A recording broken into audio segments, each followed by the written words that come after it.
Hello students. आज के इस सेशन में कुछ बात करने वाला हूं मैं बहुत ही इंपॉर्टेंट पॉइंट्स के बारे में, कुछ इंपॉर्टेंट कुछ ऐसे सजेशंस, कुछ ऐसी स्ट्रैटेजीज बताने वाला हूं जो आप लोगों को जेई 2023 को क्रैक करने में काफी हेल्पफुल होंगी। द शॉर्ट ट्रिक्स कि हमें किन किन बातों का ध्यान रखना है जेई मेन की प्रिपरेशन करते हुए, और जब जेई मेन आ जाएगा तो आपको किस तरीके से अपनी प्रिपरेशन को एक डायरेक्शन देनी है, एक शेप देनी है।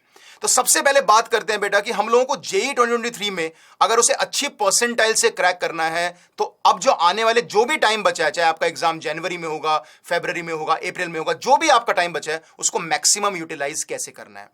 तो सबसे इंपॉर्टेंट यह है बच्चों, जो भी तैयारी कर रहे हैं या करने वाले हैं, जो स्टार्ट की है, सबसे इंपॉर्टेंट अपने शीट में हाई वेटेज टॉपिक्स के नाम लिख दो। मैथ्स में definite integration, differential equation, application of derivatives, mathematical reasoning, ellipse and hyperbola, binomial theorem, vector 3D, matrices and determinants, quadratic and sequence series.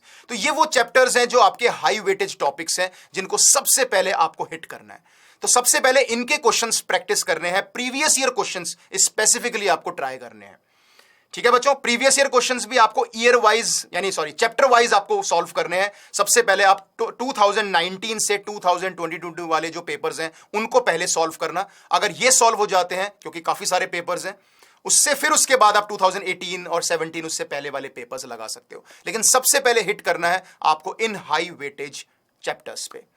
इसके बाद हाई वेटेज चैप्टर्स के साथ आप लोग जो नेक्स्ट लेवल ऑफ चैप्टर्स हैं, जैसे कि स्टैटिस्टिक्स हो गया, हाइट एंड डिस्टेंस है, ट्रिग्नोमेट्री है, ट्रिग्नोमेट्री के अंदर इनवर्स ट्रिग्नोमेट्री है, ठीक है, तो ये सारे जो चैप्टर्स हैं, आपके सेट रिलेशंस है, ठीक है, तो ये चैप्टर्स ऐसे चैप्टर्स हैं बेटा जिसकी वेटेज ज्यादा नहीं है, लेकिन जनरली आपके सेशन में एक एक क्वेश्चन आ जाता है। और बच्चे अगर इन्हें छोड़ के जाते हैं और आपके सेशन में वो क्वेश्चन आ गया और इजी क्वेश्चन आ गया तो फिर आप 4 मार्क्स लूज कर जाओगे अगर आपने तैयारी नहीं कर रखी होगी।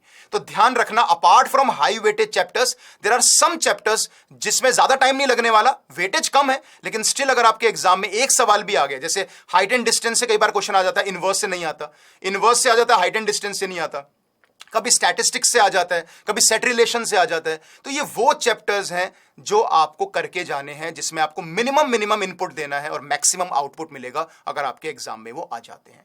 सो ट्राई टू थिंक कि हाँ, हाई वेटेज चैप्टर सर ने बोला है कि प्रीवियस ईयर क्वेश्चंस तो करने ही करने हैं, सबसे पहले प्रीवियस ईयर क्वेश्चंस लगाने हैं, वो भी रिसेंटली जो पिछले 3 साल के पेपर्स हैं, है ना, 19, 20, 21, 22, जो ये टोटल ये जो इन सालों के पेपर्स हैं पहले वो करने हैं, उसके बाद आप पुराने पेपर्स जेईई मेन के लगा सकते हो। ठीक है, ये करना कंपलसरी है। और फिर जो मैंने आपको चैप्टर्स बताए जो आपके लो इनपुट हाउ आउटपुट चैप्टर्स हैं, उनको आपको फिर फोकस भी करना है। इसके अलावा सबसे इंपॉर्टेंट मैं जो हमेशा बोलता हूं वो है मॉक टेस्ट देना। मॉक टेस्ट देने से ही आपको अपनी प्रिपरेशन का पता चलेगा कि आप कहां पे गड़बड़ करते हो, कैसी एरर्स करते हो, या आपका टाइम कम बचता है, स्पीड धीरे है, या एक्यूरेसी में प्रॉब्लम है, ये मॉक टेस्ट से पता चलता है।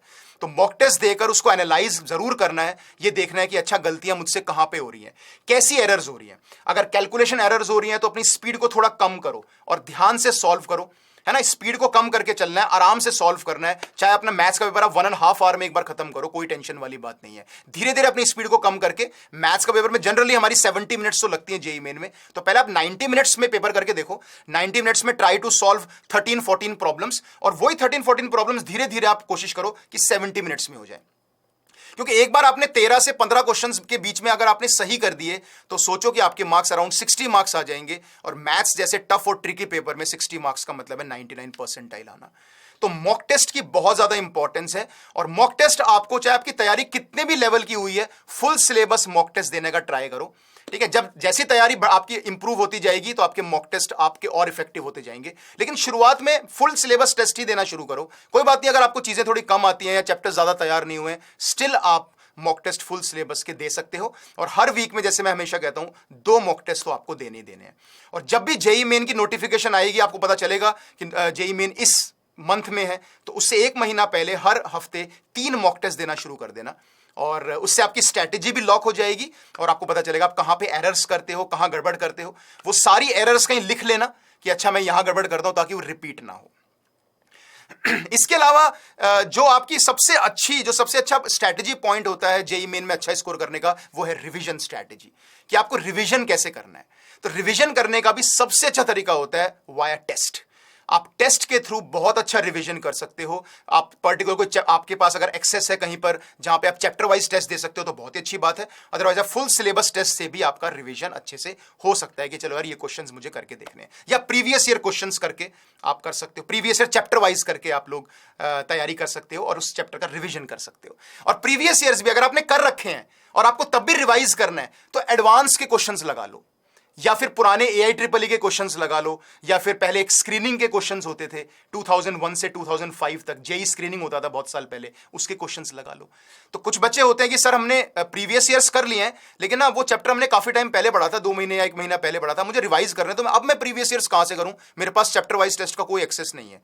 तो सबसे अच्छा तरीका है पुराने जेई स्क्रीनिंग के पेपर्स, AIEEE के पेपर्स, या फिर जेई एडवांस्ड के न्यूमेरिकल टाइप या सिंगल करेक्ट टाइप क्वेश्चंस आप लगा सकते हो पिछले 4-5 सालों के। तो आपको एक आइडिया लग जाएगा कि अच्छा मेरा एक प्रिपरेशन हो गई है या मुझे कहां पे और मेहनत करनी है ना। तो ये सबसे अच्छा तरीका है रिवीजन करने का। और अगर आपने कोई शॉर्ट नोट्स वगैरह बना रखे हैं, आपके पास कुछ इंपॉर्टेंट फॉर्मूले की लिस्ट है, तो वो भी आपको रिवाइज करनी है। और नहीं बना रखा तो बना लो, क्योंकि जेई मेन से पहले वही काम आने वाली है। हर एक चैप्टर के इंपॉर्टेंट रिजल्ट्स, इंपॉर्टेंट फॉर्मूले, कुछ ऐसे इंपॉर्टेंट अलग टाइप का कोई सवाल आपको है या अलग टाइप का कोई कॉन्सेप्ट है, वो प्लीज आप एक नोट बना लो, उससे बहुत ज्यादा फायदा आपको होने वाला है रिवीजन करने के लिए। ठीक है, तो ये सारी बातें बेटा ध्यान रखना कि आपको हाई वेटेज टॉपिक्स के साथ साथ आपको कुछ ये जो लो इनपुट वाले जो चैप्टर्स हैं इनको भी करके जाना है। ठीक है, जो आपके वीक टॉपिक्स हैं उनको बिल्कुल बेसिक RD शर्मा या NCERT लेवल का सॉल्व कर लो, ताकि बहुत आसान सवाल अगर आता है तो फिर आप सॉल्व कर लोगे, अदरवाइज स्किप कर देना। मैं फर्स्ट अटेम्प्ट की बात बता रहा हूं, फर्स्ट अटेम्प्ट में वीक टॉपिक्स को आप हल्का हल्का नॉर्मल एक बेसिक लेवल का कर सकते हो, है ना। बाकी सेकंड अटेम्प्ट में आप उसमें ज्यादा मेहनत करना। बाकी प्रीवियस ईयर जैसे मैंने बोला, रिवीजन स्ट्रैटेजी, मॉक टेस्ट, ये सारी बातें बहुत अच्छे से, और सबसे इंपॉर्टेंट शेड्यूल, ये सारी चीजें शेड्यूल में होनी चाहिए। हर एक वीकली शेड्यूल अपना बना लो और उसके बाद देखो कि आप सुबह के टाइम अगर कहीं पढ़ने जाते हो उसके बाद कितना टाइम बचता है, आपको 3 से 6 में मॉक टेस्ट देना है, उसके बाद रात वाले टाइम में आपको क्या पढ़ना है। तो अपना एक शेड्यूल बना लो और उस शेड्यूल के हिसाब से कवर अप करने का कोशिश करो। और शेड्यूल भी बनाओ जनवरी के हिसाब से, क्योंकि let's prepare for the worst, कि अगर जनवरी में भी एग्जाम होता है तो आपको वो करना है। ठीक है, सो सारी बातें ध्यान रखना बेटा, and all the best for your JEE exam.